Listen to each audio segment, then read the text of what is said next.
Assalamualaikum warahmatullahi wabarakatuh. Saya Ahmad Rinaldi. Hari ini saya akan menjelaskan tentang apa itu Grab.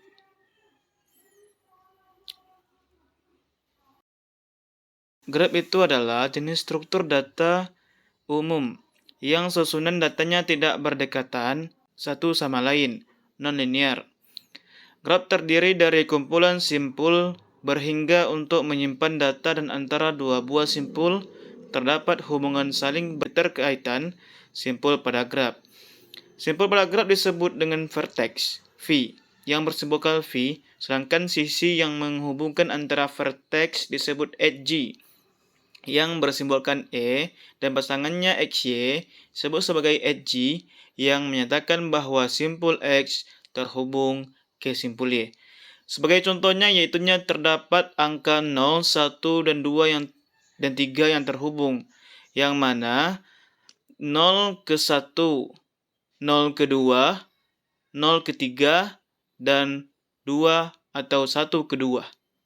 Dan mereka saling berhubung atau berketerkaitan. Dan kita lanjut selanjutnya yaitunya jenis-jenis Grab. Jenis-jenis Grab dapat dibedakan berdasarkan arah jelajahnya dan ada tidaknya label bobot pada relasinya. Berdasarkan arah jelajahnya, Grab dibagi menjadi indirected Grab dan indirected Grab. Yang pertama itunya undirected Grab. Pada undirected Grab, simpul-simpulnya terhubung dengan edge yang sifatnya dua arah. Misalnya kita punya simpul 1 dan 2 yang saling terhubung, kita bisa menjelajah dari simpul 1 ke simpul 2, begitu juga sebaliknya. Seperti yang di sampingnya itunya contohnya, yang mana simpul-simpul edge-nya terhubung dengan edge yang lain. Dan yang kedua, yaitunya direct grab. Kebalikan dari undirect grab, pada grab jenis ini simpul-simpulnya terhubung oleh edge yang hanya bisa melakukan jelajah satu arah pada simpul yang ditunjuk. Sebagai contoh, jika ada simpul A yang terhubung ke simpul B, namun arah pandangnya menuju simpul B, maka kita hanya bisa melakukan jelajah traversing dari simpul A ke simpul B dan tidak berlaku sebaliknya. Seperti di sampingnya, yaitu contohnya, baik itu dari sampul A ke B, tidak berlaku sebaliknya.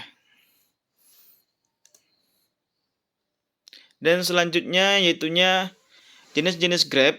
Selain arah jelajahnya, Grab dapat dibagi menjadi dua berdasarkan ada tidaknya label bobot pada koneksinya, yaitunya weighted Grab dan unweighted Grab. Yang pertama, weighted Grab. Weighted Grab adalah jenis Grab yang cabangnya diberi label bobot berupa bilangan numerik.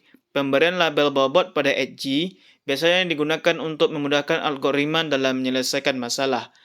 Contoh implementasinya, misalkan kita ingin menyelesaikan masalah dalam mencari rute terpendek dari lokasi A ke lokasi D, namun kita juga dituntut untuk mempertimbangkan kepadatan lalu lintas, panjang jalan, dan lain-lain.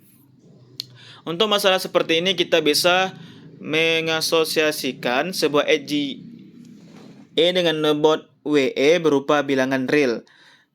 Seperti contoh dari B ke A, terus E ke C, B ke E, B ke C, dan C ke D. Nilai bobot ini bisa apa saja terlepas untuk masalah yang dihadapi, misalnya jarak, durasi biaya, probabilitas, dan sebagainya. Dan yang kedua yaitunya unweighted Grab. Berbeda dengan jenis sebelumnya, unweighted Grab tidak memiliki properti bobot pada koneksinya. Grab ini hanya mempertimbangkan apakah dua noda saling terhubung atau tidak. Yang selanjutnya, yaitunya karakteristik Grab. Karakteristik Grab memiliki beberapa karakteristik sebagai berikut. Yang pertama, jarak maksimum dari sebuah simpul ke semua simpul lainnya dianggap sebagai eksentrisitas dari simpul tersebut. Yang kedua, titik yang memiliki eksentrisitas minimum dianggap sebagai titik pusat dari graf. Nilai eksentrisitas minimum dari semua simpul dianggap sebagai jari-jari dari graf terhubung. Selanjutnya itunya fungsi dan kegunaan. Fungsi dan kegunaan graf. Fungsi dan kegunaan graf diantaranya, yaitunya yang pertama, graf digunakan untuk mempresentasikan aliran komputasi digunakan dalam pemodelan grafik. Yang kedua, graf dipakai pada sistem operasi dan alokasi sumber daya. Yang ketiga, Google Maps menggunakan graf untuk menemukan rute terpendek. Yang keempat, graf digunakan dalam sistem penerbangan untuk optimasi rute yang efektif. Yang selanjutnya pada state transition diagram, graf dapat digunakan untuk mewakili state dan transisinya. Yang selanjutnya itu di sirkuit, graf dapat digunakan untuk mewakili titik sirkuit sebagai node dan kabel sebagai edge. Yang selanjutnya, graf digunakan dalam memecahkan teka-teki dengan hanya satu solusi seperti labirin. Dan selanjutnya, graf digunakan dalam jaringan komputer untuk aplikasi peer-to-peer, P2P. Umumnya graf yang selanjutnya itu ya umumnya graf dalam bentuk DAG, Directed Acyclic Graph, digunakan sebagai alternatif blockchain untuk cryptocurrency, misalnya kripto seperti IOTA. Dan selanjutnya yaitunya kelebihan dan kekurangannya. Adapun kelebihan dari graf adalah dengan menggunakan graf kita dapat dengan mudah menemukan jalur terpendek dan tetangga dari node. Dan yang kedua, graf digunakan untuk mengimplementasikan algoritma seperti DVS dan VPS. Yang ketiga, graf membantu dalam mengatur data. Dan yang keempat, karakter strukturnya yang non-linear membantu dalam memahami masalah yang kompleks dan visualisasinya. Dan selanjutnya itunya kekurangan dari graf ini. Adapun kekurangannya antara lain graf menggunakan banyak pointer yang bisa rumit untuk ditangani, memiliki kompleksitas memori yang besar, dan jika graf dipresentasikan dengan adjacency matrix, maka edge tidak memungkinkan untuk sejajar dan operasi perkalian graf juga sulit dilakukan. Dan selanjutnya itunya kita akan membuat codingan simple graph mengenai graph WhatsApp. Di sini saya sudah sedikit membuatnya. Maka mari kita lanjutkan untuk membuat graph yang simple ini. Yang pertama kita masukkan public void. Salah. Public void. Lalu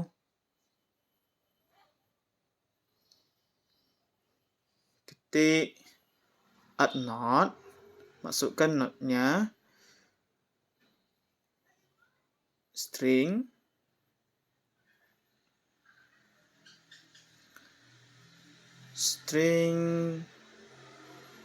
lalu node. Maaf, saya agak lambat dalam mengetik. Lalu kita masukkan adjacency list.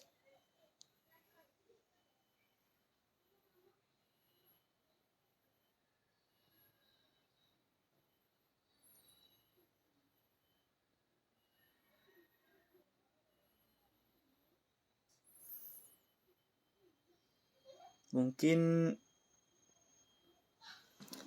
videonya ntar dipercepat sedikit.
tinggal dipercepat, kita sudah masukkan codingannya.